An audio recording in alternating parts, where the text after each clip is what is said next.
And so, again, what's the one element in your online marketing campaign that can have the biggest impact for all of your online marketing efforts? Like I said in the very beginning of this, what's the biggest lever? And it's your website. Because again, your website is the hub of everything. Whether you're running a Facebook ad campaign, you're doing YouTube, LinkedIn, you're doing pay-per-click, or you're doing SEO. It really all feeds back into your website. So you want to make sure that website is built to convert. Looks like we have Paul Covey on here. Good to see you, Paul. Hope everything's doing well in Orlando. Okay, so let's go into some different scenarios. So with online marketing, it all comes down to numbers. So first off, we want to know how many visitors are we getting to our site a month, okay? And if you have Google Analytics installed on your site, you can do a filter to search by where those visitors are coming from. Maybe they're coming from organic. Maybe they're coming from Facebook. Maybe they're coming from LinkedIn. There's lots of different places that they're going to be referred from. And so first off, we want to start by knowing, okay, how many unique visitors are we getting a month? And by unique, I mean, if the same person is visiting your site over and over, that's not a unique visitor. So how many unique visitors are we getting a month? And so let's look at scenario one. So 500 visitors per month. This would be for more of a limo company that's more on the smaller side.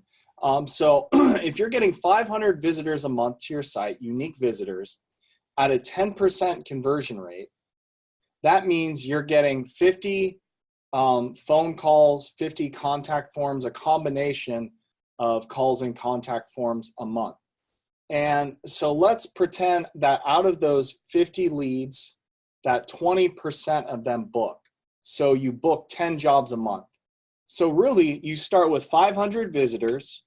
From those visitors, 10% of those turn into leads, right? And so from those leads, 20% of those leads convert into sales, right? That's why it's important to have a good follow-up system, to have good customer service reps that have scripts, because we want that number to be as high as possible as well. And your average transaction, let's say, is $500. So that would be $5,000 in revenue, in new revenue.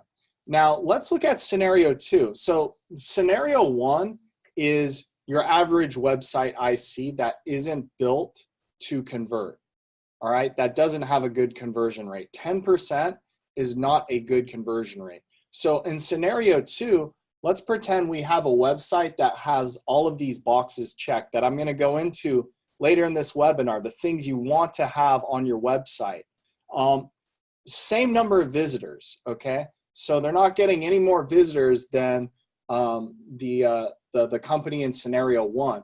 But instead of converting 10% of those visitors into leads, this website is converting 30% of those visitors into leads. So this website goes from getting 50 leads a month, all right, from either, calls or online quote forms, to getting 150 leads a month, okay? And we're really keeping all the numbers the same except for the conversion rate, okay? We're still converting 20% of those leads into sales, okay? So 150, 20% of that is 30 jobs booked a month, okay?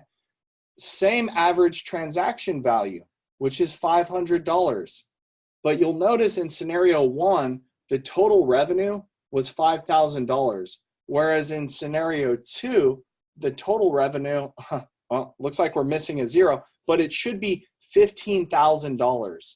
So just let's stop for a second and think how big that is. Literally tripling the number of bookings you're getting. And this literally can come from just small, simple tweaks to your website. I cannot emphasize this enough. I've seen this happen over and over again with companies I've seen that did not have websites built to convert.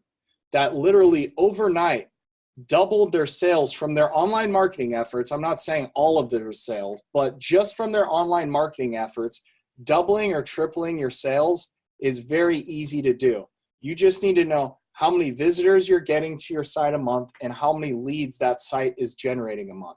Once we know that, we can try to improve it. So it's very important that this stuff is measured, because as you've heard before, what gets measured gets improved. So how did we go from scenario 1 to scenario 2? Because that's a very large difference in revenue. So let me just bring up an actual campaign, because I want to show you some real numbers right now. This is a sample of a campaign that's running. I believe they're in the Connecticut market, and they also service New York City. These are real numbers. And so the number I want you to look at is on the very bottom right-hand corner of your screen. You see where it says 45.21%? Okay, so what that means is pretty much out of every 2 visitors that's going to this company's landing page, 1 out of every 2 visitors is turning into a lead. Okay, so this company, this is a pay-per-click, a Google AdWords campaign. This company is paying over $3 a click, which isn't cheap.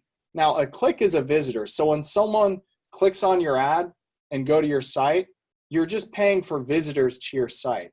And so this person, this company has had 376 visitors to their site at a cost of $3.24 per visitor. You see that down here. And then the total they've spent is about $1,200. Okay, and for that $1,200, they got 170 leads.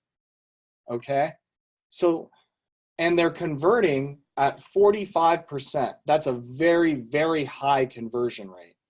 And so let's just pretend they were converting at a 10% conversion rate, which is pretty standard for websites that have not had conversion rate optimization done to them. If they were converting at 10%, they would be spending $32 per lead. Whereas in this, converting at 45%, they're only paying a little over $7 per lead. Okay, so that's a massive, massive difference. $32 per lead, because we have to remember, not every one of those leads is going to convert into a customer. Let's say that 1 in 5 of those leads converts into a customer. Okay, and that would be a pretty good lead to sale conversion rate.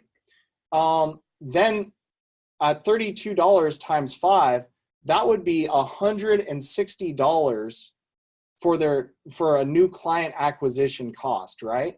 Because if we're paying $32 per lead and 1 in 5 of those leads converts into a new client, that's $160, which if you're doing airport runs, you might only be charging $150 for the total run.